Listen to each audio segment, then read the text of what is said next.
थाना खरदौली के अंतर्गत गांव गिजौली में घटित घटना का मामला काफी दूर पकड़ता जा रहा है। समाजवादी पार्टी के राज्यसभा सांसद रामविलास सुमन द्वारा कहे गए एक बयान को लेकर भाजपा के नेताओं में काफी आक्रोश दिखाई दे रहा है, जिसके चलते हुए शुक्रवार को समाजवादी पार्टी के कार्यकर्ताओं ने संजय प्लेस स्थित रेस्टोरेंट में प्रेस कॉन्फ्रेंस कर जानकारी दी और कहा कि सांसद जी के द्वारा जो कहा गया है, इस बात का बीजेपी के लोग गलत मतलब निकाल रहे हैं। प्रेस कॉन्फ्रेंस के दौरान समाजवादी पार्टी के विधानसभा के पूर्व प्रत्याशी डॉक्टर वीरेंद्र सिंह चौहान, सांसद प्रतिनिधि सपा नेता धर्मेंद्र यादव ने कहा कि हर जाति, वर्ग, धर्म, अच्छे और बुरे लोग होते हैं।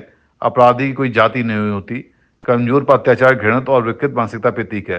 थाना खंदौली के अंतर्गत गिजौली गांव में एक दुखद घटना हुई, निंदनीय घटना हुई। पीड़ित पक्ष के आंसू पोंछने के लिए समाजवादी पार्टी के राष्ट्रीय महासचिव, राज्यसभा सांसद रामविलास सुमन जी वहां गए थे। उन्होंने पुलिस के प्रशासनिक अधिकारियों से बात की। उन्होंने कहा कि ये तो लोग पलायन कर जाएंगे इस तरीके से और लोगों का विश्वास टूटेगा। अपराधियों के साथ अपराधियों की तरह बर्ताव किया जाना चाहिए। उन्होंने न किसी जाति का नाम लिया, न किसी वर्ग, न किसी समुदाय का नाम लिया।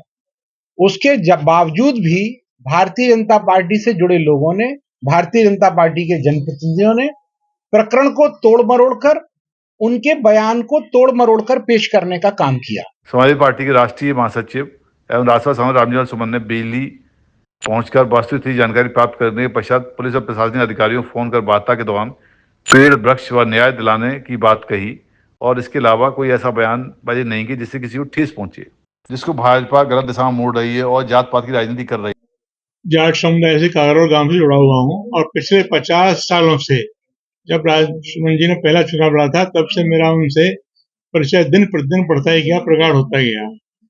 जो इस तरह का इल्जाम उनके ऊपर लगाया जा रहा है धर्म और जाति से, मैं एक गारंटी के साथ लिख के दे सकता हूँ, एफिडेविट के साथ में, इस तरह की संकीर्णता उनके आसपास भी नहीं है। धर्म और जाति की संकीर्णता आसपास ही नहीं है।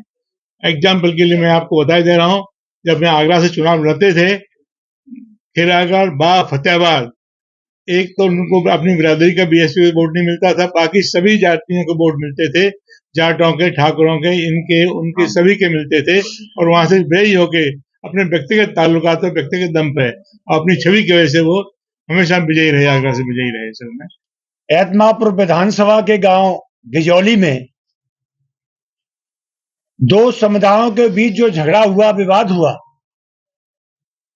उसके प्रकरण पर समाजवादी पार्टी के राज्यसभा के सांसद, पूर्व केंद्रीय मंत्री माननीय रामविलास सुमन जी उस पीड़ित परिवार से मिलने पहुंचे थे। उस गांव में जब पहुंचे तो उन्होंने वस्तु स्थिति को गंभीरता से लेते हुए वहां स्थानीय लोगों से वार्ता कर, वो अधिकारियों से वार्ता कर रहे थे कि जो अपराधी हैं उनको कड़े से कड़ा दंड दिया जाए, जिस तरह से समाज में किसी भी प्रकार की सामाजिक विद्वेष की भावना पैदा न हो। मैं समझता हूं कि इस समय वहां पर यह स्थिति चल रही है कि जो लोग व्यक्तिगत लाभ लेने के लिए सामाजिक विद्वेष फैलाना, मैं समझता हूं ठीक नहीं है। उन्होंने कहा कि रामविलास सुमन के खिलाफ किए जा रहे षड्यंत्र सुमन जी को भारत क्रांति का संभव नहीं है।